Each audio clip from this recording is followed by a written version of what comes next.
What's up, guys? So it is in or around 2022 and you are just getting into Beyblade. Here's what you need to know. There have been 3 generations of Beyblade since its inception. There was the plastic generation, the metal generation, and then burst.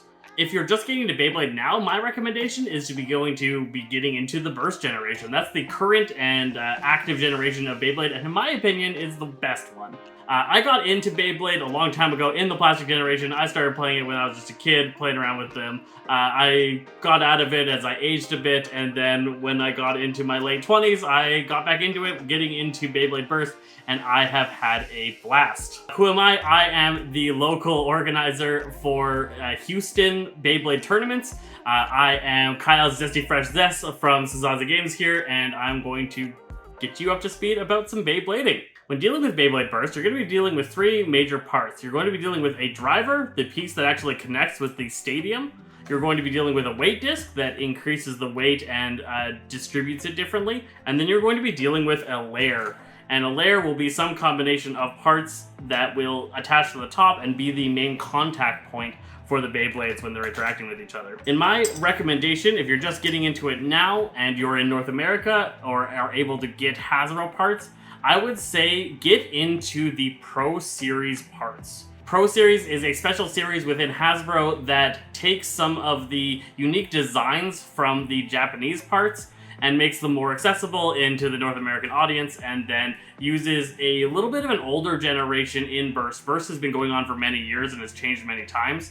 And so Pro Series uses what's the GT era, which is around the 4th era of Beyblade Burst parts. And it comes with a great amount of gimmicks and special features while still maintaining rather simplicity. You're not getting too complicated of parts, and you're not getting too much that you need to worry about with mix and matching. You basically are dealing with a driver, a weight disc, and a layer. There's a little bit of extras in the layer, but not significantly so. That's the best way to get into it. It's going to be very good for competitive. It's going to be very good for just getting used to how the whole system works. And it comes with one of the best stadiums available in North America that you don't have to reach out to Japan. Now, why I keep saying North America and Hasbro is that there are 2 companies that make Beyblade accessible right now. There is the Hasbro series, that is the North America, and then there is the Takara Tomy, which is the Japanese products. Takara Tomy are the originals. They're the guys that actually make Beyblade, and then Hasbro has licensed the rights to distribute it and remake them in North America. So Takara Tomy makes some really nice, really high quality parts that you can get from Japan.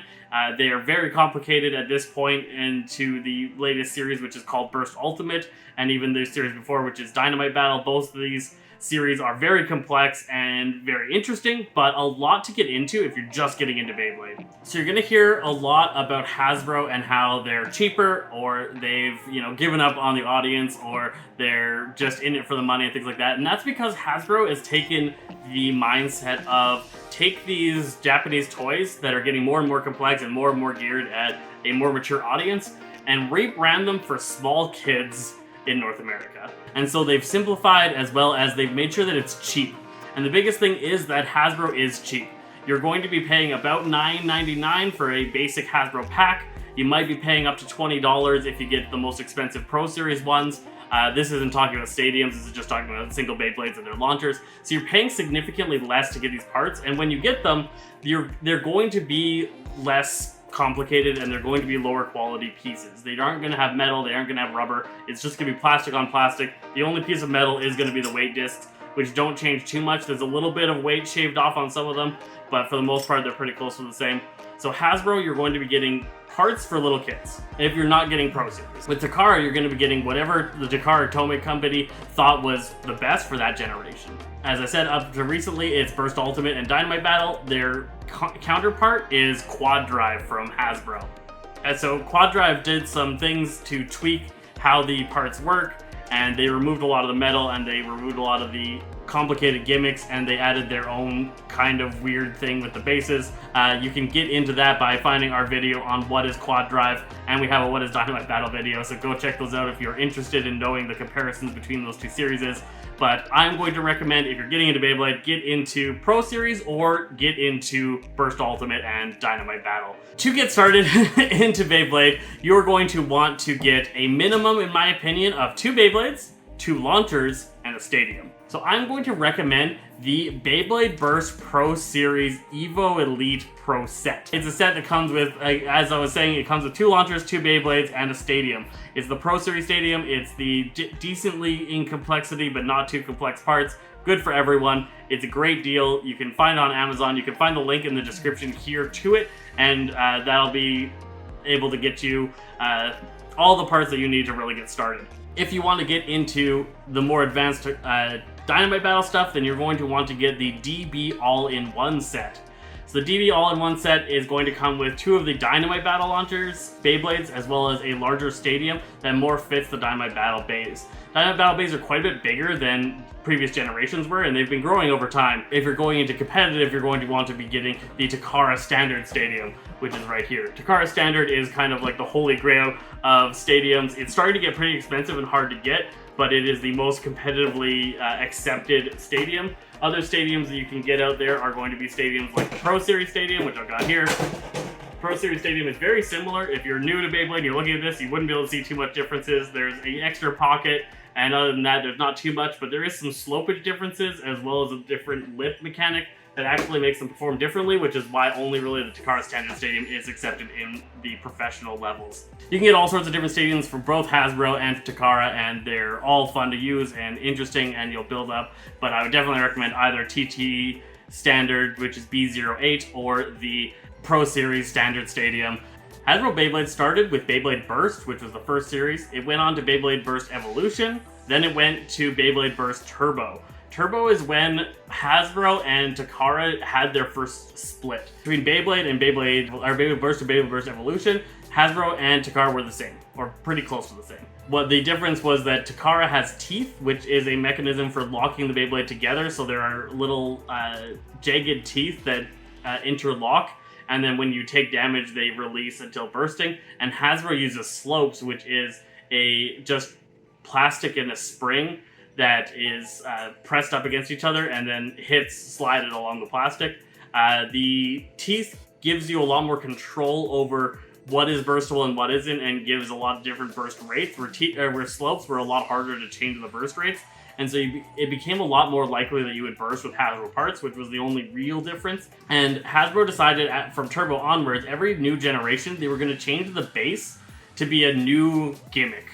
And so if you get Turbo, Rise, Surge, or Quad Drive, all of those different series along the line, they have changed the bases each time to be a very different mechanic, and they aren't going to be particularly compatible with the previous bases. If you fight different bases against each other for different series, they're not really going to work out very well. One is always going to be significantly better than the other, and so they tend to want you to stick to one particular generation, battling that generation, and that was their kind of way of making sure you kept buying the newest full sets. Takara made them more complex, but they also kept them the identical kind of style. And so from Evolution all the way through Burst Ultimate, the bases are, although they've changed in style a bit, they are all compatible with each other and are actually competitive against each other, and you can still use some of the original bases when battling some of the most recent upgrades. Takara parts are going to be a lot more interchangeable and usable in a wider variety of battles. If you do get into Beyblade Burst Pro Series, do know that the parts are not compatible with the other Hasbro product. Pro Series parts are compatible with Takara parts for the most part. You're not going to get that many differences between them, and you can start to interchange things between them. If you get GT era Takara parts, they are very compatible with the Pro Series parts. But a Beyblade is a spinning top like this. It's got its parts, and you need to be able to launch it into battle. You are going to need some kind of launcher. Starts off with the kind of standard Hasbro launcher here from Quad Drive. So this is a ripcord launcher. The ripcord slots into the device. The device has two locking mechanisms, and all Beyblade Burst Beys are designed like this. So there is an opening here and here with a locking mechanism to lock the Beyblade together. This launcher slots into those parts. So you slot it in and you twist it until there's pressure. You don't want clicks. You just want to go until there's a little bit of pressure, and then you can stop and the Beyblade will be attached. At that point, you can rip the ripcord and it will launch itself into the stadium. There are also string launchers that work identically in the locking mechanism, and the only difference is that instead of a plastic cord that you rip out, it has a string that attaches to the mechanism, and as you pull the string out, it spins the thing. There's a lot of concern with these that if you pull too hard, it gets to a certain point that the string stops. You could technically break it if you pull too significantly hard. Oftentimes, pulling too hard is actually going to make you lose in this game.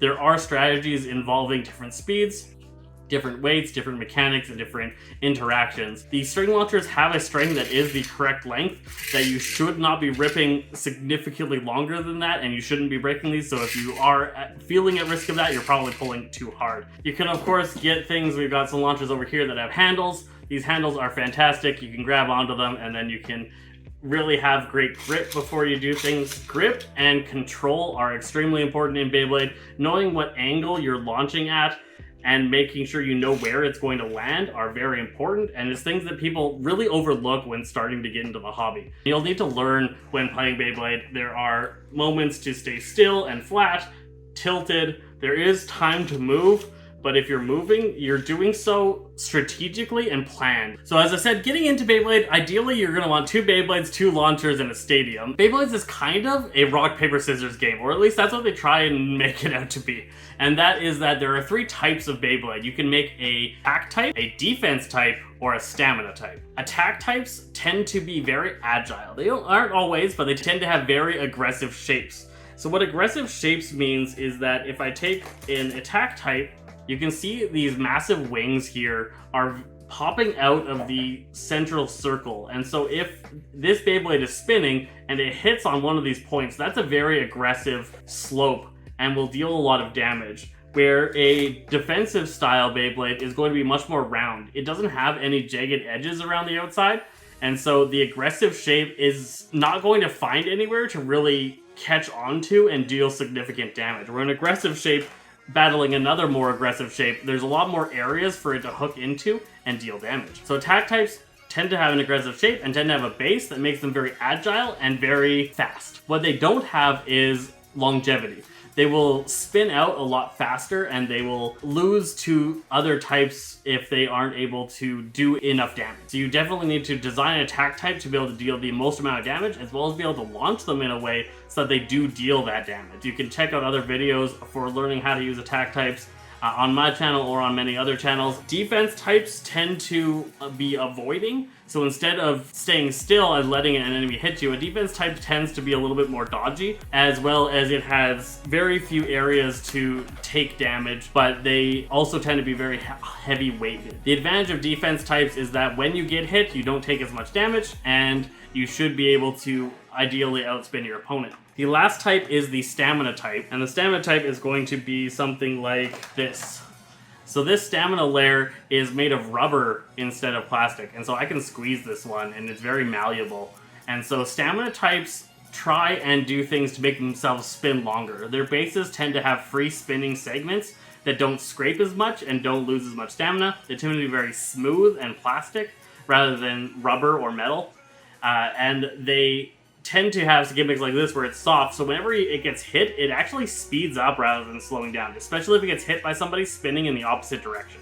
Currently, in the meta and in competitive play, you're going to see a lot of stamina with defensive enhancements on them as what people are using, with the exception of sometimes some very aggressive attack types. Defense types, pure defense types, are not particularly effective right now because they lose so horribly to stamina types, and they don't have that significant of a win advantage versus attack type. The goal was that defense types would beat attack types, so attack type trying to hit a defense type, the defense type would be too heavy and the attack type would spin itself out. A defense type spinning a stamina type, the stamina type would be able to seal spin and would spin longer, and the defense type would lose. And the stamina type versus an attack type, the stamina type was supposed to be light enough and stay still, so the attack type can deal its damage and defeat the stamina type. What has changed a bit there is that the stamina types don't burst as much as they originally did. So the older generation stamina types tended to be very burst prone, and so attack types would hit them and they'd explode, and that was great. And if a defense type hit them, defense types weren't hitting aggressively enough, so they weren't bursting them, and that was kind of keeping that rock, paper, scissors meta in place. These days, there isn't that many bursts, even in the Pro Series era all the way up to the Dynamite era. You're not seeing as many bursts, so attack types aren't as effective against stamina types as was hoped. And really, how attack types win right now is knockouts, and so that's hitting the opponent out of the arena. What they ended up being really good at is hitting defense types that are already moving and trying to avoid. That means that they're closer to the walls more often, and attack types are knocking them out and actually defeating defense types, which really ruins that style. So in the meta, and if you're going into more competitive side, you're going to be focusing on either very aggressive attack style Beyblades. That's going to be Beyblades like the Ultimate Lair or the Guilty Lair, and you're going to be focusing on stamina type Beys like Dynamite plus F or like Vanish, that are going to be very absorbent and resistant to being bursted and being knocked out. There are 3 victory conditions in a Beyblade match. The first is a spin out, when one of the blades stops spinning before the other. The second is a knockout, when one of the blades exits the arena or enters one of the knockout pockets. And the last is a burst victory, when one of the Beyblade's burst mechanisms releases and they fall to pieces. The first 2, spin out and knockout, are worth 1 point each in a competitive style match, where a burst victory is worth 2 points.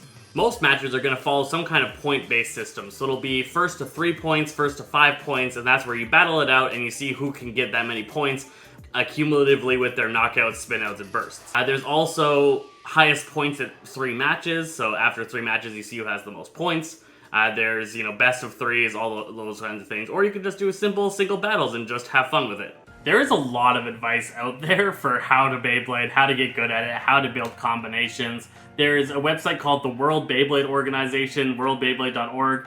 They are fantastic. They've got huge amounts of information on their forums, as well as they're what host tournaments. I host my tournaments in Houston through them, and other organizers host all around North America, some in other countries as well. So definitely check out if your area has some tournaments. I definitely recommend, if you're getting into Beyblade, go check out a tournament, play around, have some fun. If your area doesn't have a tournament and you're starting to get a little bit more serious into this, try starting it out yourself and doing what I did and starting out your own league.